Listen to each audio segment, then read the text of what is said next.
बिस्मिल्लाहिर्रहमानिर्रहीम। देखती आंखों सुनते कानों को मेरी तरफ से अस्सलाम वालेकुम।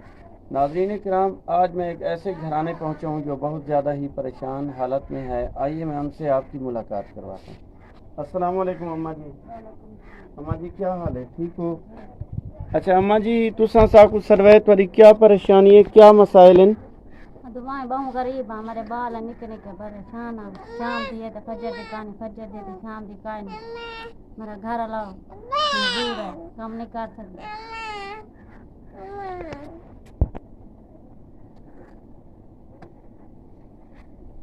नाज़रीन किराम, आज मैं जिस घराने पहुंचा हूं, इस अम्मा जी की फरियाद है कि मेरे छोटे छोटे बच्चे हैं, मेरा शौहर मरीज़ आदमी है जो कमा नहीं सकता। मैं बहुत ज़्यादा परेशान हूँ। मेरे घर शाम का आटा नहीं है। प्लीज़ मेरी आपसे यही रिक्वेस्ट है कि मेरी मदद करें। अल्लाह ताला आपको अजर दे।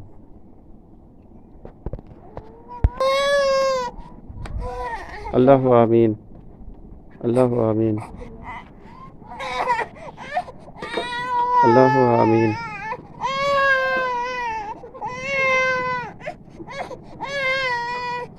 ला इलाहा इल्लल्लाह मुहम्मद रसूलुल्लाह।